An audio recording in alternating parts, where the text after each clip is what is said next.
Will you tell your dirty jokes there now? Yeah, all about you too. Oh, no, about me. I have no stories. I'm still clean. learning on Hawaii. Oh.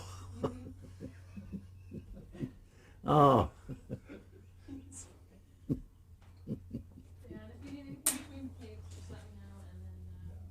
Yes. And I figured these answers you probably already knew anyway, but I just kept them in there. And just reading them as You know what I'm so, yeah, Tom's very excited about this one. Now. Okay. Hello, I'm Kent McCrae. Today is June 25th, 1997. We're in Studio City in the home of Haskell Boggs, who will be talking to us today. Your full name, please. My full name is Haskell B. Boggs. Haskell B. Boggs. ASC. ASC. Did you have a nickname? Yes, I had a nickname. It- And the nickname is Buzzy. How did you come about that name? That name came from Carol Lombard back in the about 37. We were doing a show together, and she stuck that on me. Good. I've known you for 30 years, so I'm going to call you Buzzy. I'm not going to call you I Haskell. appreciate that. And what was your birthday? My birthday, April the 17th, 1908, In what city and where you were born? in Oklahoma City. Growing up in Oklahoma City, Buzz, describe your family atmosphere. Well, I'm from a family of 13 children, a big family. And my father was in the hardware business. And I would say later in years, he became a judge, a juvenile judge. And of course, the children, all of us, all went different directions. And we all stayed in Oklahoma City, and until I ventured and spread out to California. In those days, did radio interest you at all? A radio, yes. What were your favorite programs? Well, I tell you, you speaking of radio, I thought immediately. I tried to build a little receiver radio, and you have in those days it had a rock, and you put a little needle across it, and you try to get a signal. And of course, the only thing you would ever hear on the radio would be a piano solo or something. That's going back. I don't know what year that was, but that's the beginning of radio to me. And then, of course, later on, it got to where it was just fantastic. In those early days, did you attend movies at all? And Oh yes, quite a few movies. what stars did you like to watch? Oh, I like them all, but I would have to say that W. Fairbank Sr. was wonderful. Rudolph Valentino was great. Tom Mix, some of the westerns, Tom Mix and on down the line. There's so many of them that they were all very good. Well, Pearl White. when did you get interested in photography? I got interested in photography at a very young age when I was in junior high school, even before that. And I wanted to become a cinematographer, in those days a cameraman. And I couldn't afford a camera. So in the library, I run across an article on a camera. And it gave me an idea, I'll make one. So in junior high school, in junior high school, in manual training I took, I made the tripod legs of wood. And a very good friend of mine across the street from where I lived was going to high school, a Central High School in Oklahoma City. And he told me about a wonderful machine shop they had in his high school. Well, I walked clear down to high school at night to look at night class, and I looked through the windows, and believe me, this high school had a fantastic machine shop. And I said, now, when I get in high school in a few years, I'm going to build this camera. And so I started designing one, hoping it would work. And when I got in high school, I spent 2.5 years building this camera, going to day school, night school to get it finished. And I finally finished it. And the last year that I was working on the camera, the student body put on a show. It was a film made 10 years prior to 1929, and they charged 10 cents for assembly. And it was packed. And the kids got such a thrill out of seeing that some of the teachers wearing wardrobe and dresses, they laughed at it. So they got the idea they wanted to make one themselves. So they went to of some place. I don't know where they went. They couldn't afford it. So they came to me. They heard me. Heard that I was building this camera. They came down to see me. And I said, well, listen, I haven't finished my camera yet. So I hurried and was fast on it. Now the student body, they formed a committee, a director, and all of them were going to be writers, directors, and it was great. And during this time, Mr. Getman, the principal, passed away. And Mrs. Harris was a brilliant lady, but very huge, and she canceled it. Now, I had ordered 2,000 feet of film I was stuck with, and Miss Fair says, no way. And all the kids got lost interest. They dropped out, and there I was hanging the responsibility of myself. And so I got the brilliant idea. I went to Mrs. Fair, the vice principal, and I said, would you mind coming out when school is out on the south side of the building, the high school? And instead of making sure, I made a very large close-up of her on film. I took it to the lab and developed it that night. The next morning, I brought her a piece about this long. And I think the good Lord helped me. It turned out, I don't know how it turned out so beautiful, but it did, just a light outside. And she looked at this piece of film, says, you go ahead with it. Now, here I was, no one to help me, so I had to finish this thing, and I did, and to get the money, I had to pay assembly. It was a day after school had closed. They hold the pay assembly because I was late getting it finished. And that was my first venture into a product. That's great. How'd you like working with Ramsey Productions in Oklahoma City? And what did you do? Wonderful, wonderful. I tell you, when I got out of high school, there wasn't one university in America that taught cinematography. I came out to SC to see, and only thing they had was the liberal arts, and that was not. So Arthur Ramsey, his father being a big oil man at that time, and his son went to the high school I did. His father bought him $150,000 worth of lights and camera, one camera, a Bill and Al.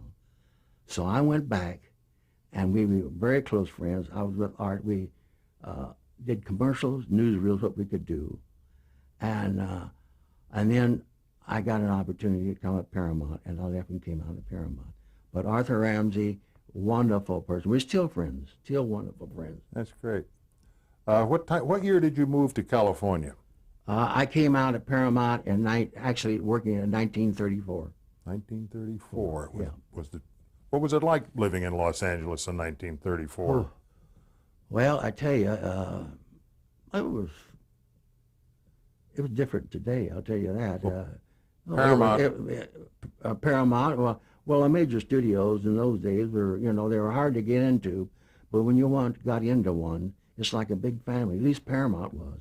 Paramount was wonderful. It was wonderful to me. I started there from the bottom and worked my way up, and I can't knock it. But the point is that all the majors, I think, when you got in there and got a job, you were carried, and they kept you right on, and never laid you off. At least it didn't me. Just to clarify, I was there 13 years, no vacation. Just to clarify one thing, you went to SC before you went to Paramount, or at Yes, the I same went time? to SC before I went to And Paramount. what year was that? 1931. And how late? Then when did you go to Paramount? 1934. I was back with Arthur Ramsey in Oklahoma City. I see. After graduating from SC, you went to Paramount, as you said.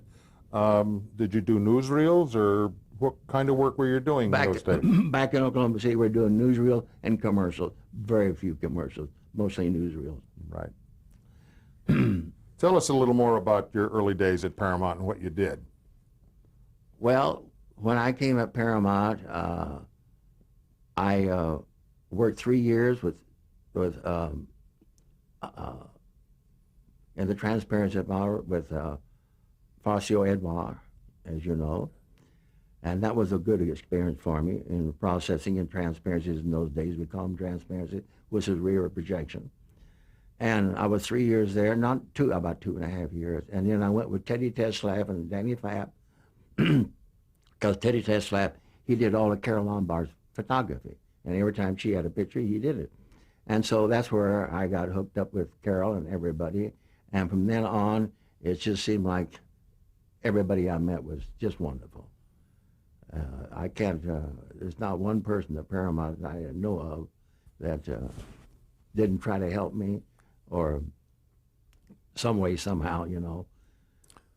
Shortly after you started working at Paramount, didn't you invent a focus device or Oh, something? I did that before I came out. When I was in Oklahoma City with Arthur Ramsey, I took, he bought a Bill and Howell camera, and a Bill and Howell camera in those days, they were used for processing and optical work because the register pins and the movement, the film was absolutely stationary at the exposure time of the film. So being studied, they used them in front processing. All of rear projections, all optical printer, all of them had Bill and Howells. But Mitchell came along, and they came with a rackover, George Mitchell, and the studio went to the rackover because it was easier. When you rack over and see the lens and rack it back and photograph it. And so Arthur Ramsey had bought this Bill and Howell. And I says, listen, let's take it and I'll machine it and build it and redesign it and fix it so that we can make a rack on it. And I was the first one to take any Bill and Howell camera and take it and remachine it and convert it into a rack over. And we brought it out to Hollywood, and a lot of the camera repair places saw it, and they started converting some too the same way, because that was the only thing that kept the Bill Howell from being a proper camera, was because it didn't have the rackover system. Now, in those days, these were still crank cameras. Yeah. And so getting back to that, I designed some follow focus and some things that even on the Mitchell cameras today, they still using it.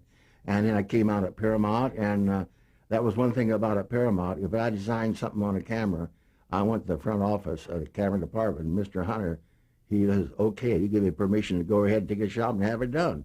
So I was very fortunate that way to do a lot of things that I enjoyed doing. Good. Paramount Studios in those days had a lot of great directors, Cecil B. DeMille being one of them. Did you ever work with Mr. DeMille? Mr. DeMille, yes. Mr. DeMille, Frank Capra, Mitch License, John Farrell, just so many. Going back to Mr. DeMille, there was a story I think you related to me yesterday about somebody wanting to, little side conversation going on the side. Oh yeah, that was on, that was back in 1935, I think it was. During the Crusade? Crusades, it was. And out in the back lot, they'd build the front of this huge Roman stairway with big round pedestals, beautiful set. And they had, I don't know, hundreds of people, extras. And they had these slave girls, they were auctioned off. And the slave girls they were in stock. All the major studios had stock of so many girls, so many boys, kept them and they swept them around. But they were, Anne Harding, I'm not sure the name, Anne Harding, she was in stock at Paramount. And these 5 girls were up there talking. And I was there, I heard this is the truth. And DeMille had the microphone down below, and he finally interrupted everybody to find out what the 5 girls were talking about that was so important, more important for them to talk and for him to direct this beautiful scene and all this and that. And they wouldn't answer him. And he said, I want you to tell me what were you talking about is so important. And they didn't answer. So he asked again, and finally, this girl spoke up, Anne Harding says, well, we were just wondering when the bald-headed son of a bitch is going to call lunch. And DeMille turned around and to the assistant to call lunch. He took it very gracefully. Talking in 1937, you did True Confession. Yes. With Carol Lombard, Fred McMurray. Tell us a little about those kind of people. Well, they were fun. Carol was up here about an hour ahead, about 3 weeks, and John Clark Gable was going. They weren't married, but he came up and spent 3 weeks there. And it was a lot of fun. And Carol, every evening, she'd always invite, there's only a few of us, down in the lower part of the hotel, which was a pool table, a ping pong table, and a bar for drinks, you know. And of course, I was there. And John Barrymore played the part of a criminologist in the picture. He would be one of the last to arrive because he wanted an audience to come in, and he would be the first to leave before everybody left. So goodbye, farewell, and all this stuff. And Carol got a kick out of John, and so did I. So I kind of hung around him because he was such a fascinating guy to be around. Filthy mouth, but you know, brilliant mind, but gone to pot. And so nevertheless, there's a few things that yes, I with him I heard him say. In 1939, you did a film, Man About Town. Man About Town. Remember that with Jack Benny? Yes. Right. What was it like working with one of the famous comedians? Oh, they're good. Phil Harris. Phil Harris was always in the show, and so was Rochester. There's always a little sequence for Rochester, and always Phil Harris was on his television, his radio program, and Phil Harris would be down in the bench. He's off camera, you know, but we'd have across. It was in the theater, and the orchestra pit. Phil would have his orchestra down there. They'd be playing because to give a reaction for the people on the stage acting. And I don't know what Phil was doing, but Jack Benny and all look at him, and Fred Allen, Love Thy Neighbor, Fred Allen, they picked on Phil Harris because they watched him going through all this motion, and he wasn't even on camera. They're telling him what a ham he was. And Phil says, well, you people just don't appreciate real talent because I got it, you know. So all kinds of things like that. That's great. Along about 1939, actually they picked that year for being the start of television. Were you aware of television in 1939, and what did it mean anything to you? And television, when I really got aware of television, there was a gentleman named Carl Landsberg. He came on the lot, and I don't know to this day just what his connection, but because television, all the major studios kind of stayed away from television. And he came on the lot, and they assigned him with one lousy television camera, and he had a little over at the test stage, which is the smallest stage on the lot, and he didn't even have a number. And he had that little test stage and his camera, and every time I'd go by, the doors open, he'd be in there fooling around with his camera. And then finally in years, he came up to the set, and he picked me out for some reason.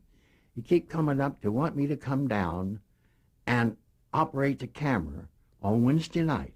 On a Wednesday night only, once a week, he was on the air for 2 hours. And he told me anybody could sing a song, play a piano, or do anything for 2 hours to come down. It was all gratis. It could be on television, because that's the only way he could afford to get somebody. But he wanted me to come down and operate it, because he said, you'll be sorry if you don't do this. And that was my first aware of television. That's great. And he became, Landsberg, he was, you know, he developed the transmitters up on Mount Wilson, which all the television companies are up there, I think, now, all of them. So he did a lot of great things. In 1942, they made you a camera operator. Did that, you remember those days? Yeah, 41 or 42, 42? somewhere in there, yeah, somewhere around there. How'd you find that out? Well, I got a little fact You got sheet a little here. facts there. Well, it was around there at that time, yes, it was. Now, was that difficult for you to make that transition? No, I tell you the reason why. Teddy Teslaff was a cameraman for Carol Lombard, and they made a director out of him. And that Danny Fapp was the operator, and I was assistant. So when Teddy made his director, it promoted Danny to first. And then they were going to promote me to operator, but they felt in all fairness, so that Danny gave him a break. And so a few months later, then I was promoted to operator. That's when this happened. This all was one package. 1942 also, we were in the war, Yes. Second War. Did you do government films, or what was the activity at the studio in those days? Well, I tell you right now how that happened. The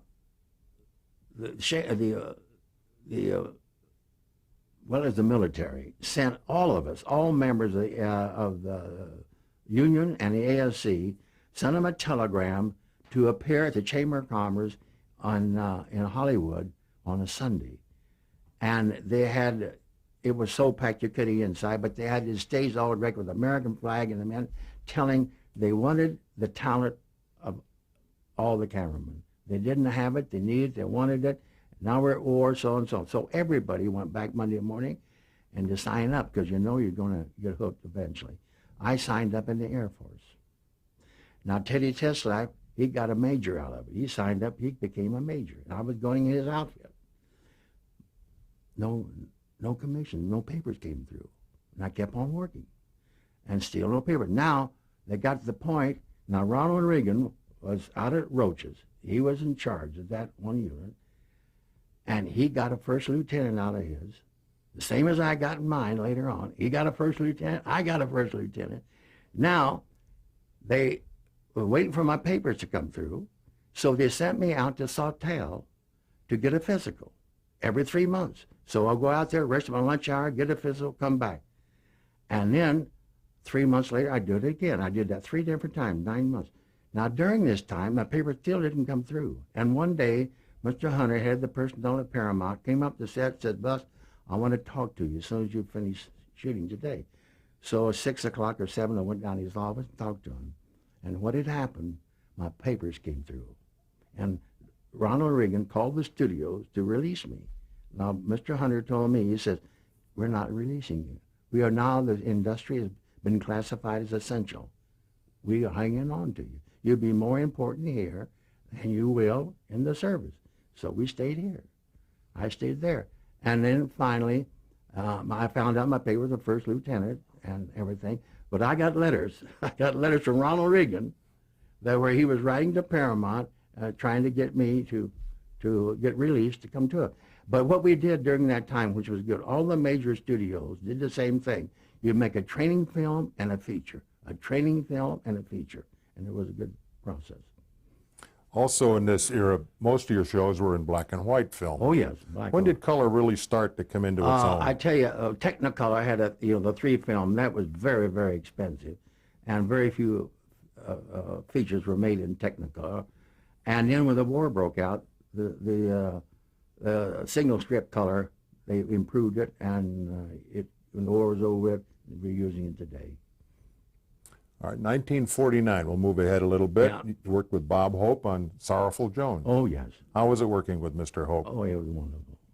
And I also worked a lot of the road shows. That was another thing. I get to that. It was a lot of fun. A lot of fun. Was he as funny on camera as he off camera getting ready to Well, what perform? he would do, he would come in the morning, and he would have some jokes that generally you wouldn't get the first shot until about 10 or 11 o'clock or 10:30, because he was going around telling the jokes to different part of the crew to see if they was any good or not, and he felt they were good, he'd use them.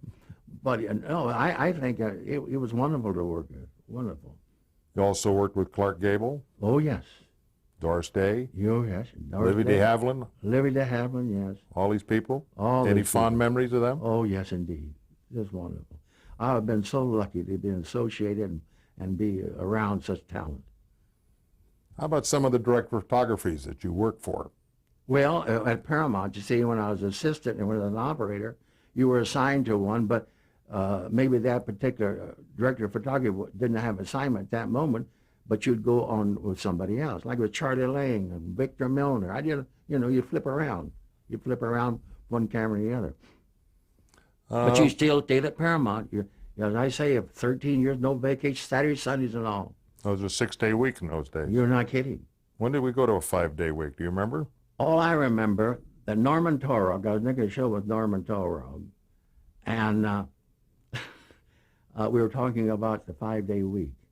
And Norman told me that the Directors Guild said that the unions didn't want it because they would lose that day's work. And I said, "Are you kidding? They want it." And so finally it came out. And what year that was, I can't remember myself. Yeah, I think it was in the 50s. Yeah, somewhere in there. You're right, yes. And you were made a director of photography in and about 1955? Yes, 54, 55, right. What show did you first work as a director? The first one I did was The Leather Saint? Leather Saint. Yes, that's right. You got With it. Cesar Romero? Cesar Romero. Yeah. Were you nervous about becoming a director of photography? No, not in particular. I had good surrounding and backing. No, I wasn't. No, it didn't bother me at all. Because I had the greatest around me to help me and everything. It was very, very comfortable. But you'd learned your craft ahead of time. I think so. I think so. Also in 1957, you worked with James Cagney. Yes. Was that That was the first picture he ever directed. Shortcut? Shortcut to Hell. Right. Yes, indeed. A nice experience. Very guy. He said he'd never direct again, but he did that one. All right. In 1956, you kind of teamed up with Jerry Lewis with Yes. Delinquent, Right. That's the The first. Bellboy, Cinderella, Yeah. Right. with all that. That's when Jerry and Dean split up. Right. Jerry was kind of a maverick and starting different techniques, doing things. Well, he he- wanted to change things. Was that a problem? Yes, a little bit. Was a challenge, in other Yeah, it words. was a challenge. That's right. Uh-huh. Very much so. Did it hinder, or did he have some good ideas? Well, there's some good ideas, but some not so good. But you learn by mistakes. You learn by mistake. I think he's learned too. The relationship that a director of photography must have with the director, that's most important, isn't it? Very important. Very important. And to me, it's a teamwork. And if you get with the director that you both work together, it's wonderful. But if you don't, it's not so pleasant. But in most cases, it works out good. I've been very fortunate to be with directors that helped me and got along very I'm well. sure you helped them too. Yeah. Your relationship with trying to create what is in a script, to try to get a mood and try to Oh, get a. yes. That's very important, Ken. Is that done with lighting, or is it? Yes, it is, because a cinematography can help a film so much.